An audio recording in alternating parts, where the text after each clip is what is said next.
వ్యవహారం అటు తిరిగి ఇటు తిరిగి బీజేపీతో వైసీపీ యుద్ధం అన్నట్లుగా మారుతోంది. ఏపీలో మెడికల్ కాలేజీల వ్యవహారంలో వైసీపీ మొదటి నుంచి బిగ్ సౌండ్ చేస్తున్న సంగతి తెలిసిందే. ప్రైవేట్కి ఈ కళాశాలను అప్పగిస్తున్నారని వైసీపీ గట్టిగా మాట్లాడుతోంది. విద్య, వైద్యం ప్రైవేటు పరం చేస్తున్నారని అంటోంది. దీనివల్ల పేదలు పూర్తిగా నష్టపోతారని వాదిస్తోంది. ఇక కోటి సంతకాల పేరుతో దీని మీద వైసీపీ పెద్ద ఎత్తున ఉద్యమించింది. ఈ కోటి సంతకాలను తీసుకొని వెళ్లి గవర్నర్కి వినతి పత్రాన్ని కూడా అందించింది. ఈ సందర్భంగా వైఎస్ జగన్ చేసిన వ్యాఖ్యలు సంచలనం రేపుతున్నాయి. జగన్ మెడికల్ కాలేజీలను ప్రైవేట్ పరం చేస్తున్న విషయంలో కూటమి ప్రభుత్వం మీద ఫైర్ అవుతున్నారు. ఆయన నేరుగా చంద్రబాబు నాయుడినే టార్గెట్ చేస్తున్నారు. ఈ విషయంలో ఇతర పార్టీలను ఆయన అనడం లేదు. ఇక ఆయన ప్రెస్ మీట్లో మాట్లాడుతూ ప్రైవేట్ మెడికల్ కాలేజీలుగా మారుస్తున్న విషయంలో ఎవరెవరు ఉన్నారో వారిని అందరినీ కూడా తాము అధికారంలోకి వస్తే జైల్లో పెడతామని సంచలన ప్రకటన కూడా చేశారు.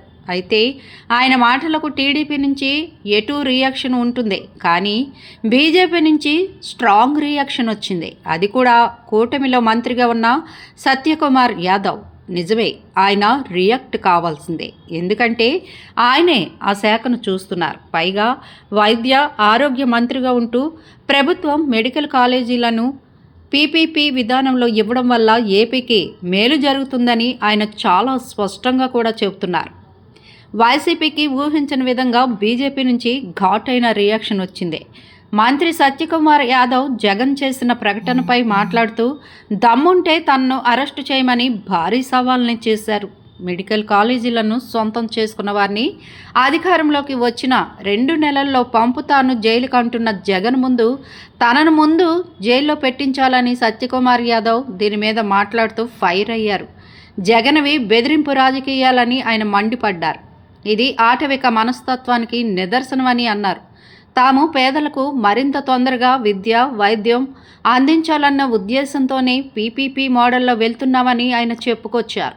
అయితే జగన్ మాత్రం పీపీ విధానంలో ఆసుపత్రులు, కళాశాలలు నిర్మాణం చేయడానికి ముందుకు వచ్చే సంస్థలను, వ్యక్తులను జైలుకు పంపిస్తానని చెప్పడం ఏంటని ఆయన ప్రశ్నించారు. జగన్ వారిని జైలుకు పంపించలేరు సరికదా, తల వెంట్రుక సైతం పీకలేరని అన్నారు. ముందు మీ జైలు చూసుకోండి. జగన్ అవినీతికి సంబంధించి దాదాపుగా 30 వరకు కేసులు ఉన్నాయని, ఆయన తాను జైలుకు పోకుండా చూసుకుంటే బెటర్ అని మంత్రి ఎద్దేవా చేశారు. నిజానికి ఈ పీపీపీ విధానం అన్నది కేంద్ర ప్రభుత్వం విధానపరంగా తీసుకున్న నిర్ణయం అని మంత్రి అంటున్నారు. ఎన్డీఏ ప్రభుత్వం నీతి ఆయోగ్ ప్రతిపాదనతో తీసుకున్న డెసిషన్ అన్నారు. అలాగే న్యాయస్థానాలు, పార్లమెంటరీ స్థాయి సంఘం దీన్ని సమర్థించాయని చెప్పారు. కేవలం ఏపీ మాత్రమే కాదు, దేశంలో 29 రాష్ట్రాల్లో ఈ పీపీపీ మోడల్ అమలవుతోందని మంత్రి వివరించారు. అందువల్ల జగన్కి కనుక ధైర్యం ఉంటే తనను జైలుకు పంపించాలని, అలాగే తన మీద సిబిఐ విచారణ కోరాలని ఆయన సవాల్ చేశారు. నిజానికి బీజేపీ ఈ విధంగా అనూహ్యంగా మధ్యలోకి వస్తుందని వైసీపీ కూడా ఊహించి ఉండదని అంటున్నారు రాజకీయ విశ్లేషకులు. ఇది కేవలం టీడీపీ వర్సెస్ వైసీపీగా మారిస్తే రాజకీయంగా తమకు లాభంగా ఉంటుందని వైసీపీ వ్యూహం వేసింది. కానీ ఏకంగా బీజేపీ, కేంద్ర ప్రభుత్వం, నీతి ఆయోగ్ ఇలా అన్నీ ముందుకు వస్తే కనుక వైసీపీ ఏం చేస్తుందనేది అతిపెద్ద చర్చగా మారింది. జగన్ కూడా ఈ తీరున బీజేపీ మంత్రి నుంచి ఘాటు రియాక్షన్ ఊహించి ఉండరని అంటున్నారు. ఇప్పటి వరకు వైసీపీ బీజేపీని విమర్శించిందే లేదు. ఏ విషయమైనా కూడా టీడీపీని టార్గెట్ చేస్తూ వస్తోంది. మరి బీజేపీ ఇంత క్లారిటీగా చెప్పిన తర్వాత, ఏకంగా మంత్రి సవాలు చేసిన తర్వాత వైసీపీ మౌనంగా ఉంటే ఏమాత్రం కుదరదు. అలాగని కమలంతో కయ్యానికి సిద్ధంగా ఉంటుందా అన్నదే ఇప్పుడు ఆసక్తిని కలిగించే విషయంగా మారింది. చూడాలి మరి ఈ బిగ్ ట్విస్ట్లో వైసీపీ ఎలా రియాక్ట్ అవుతుందో.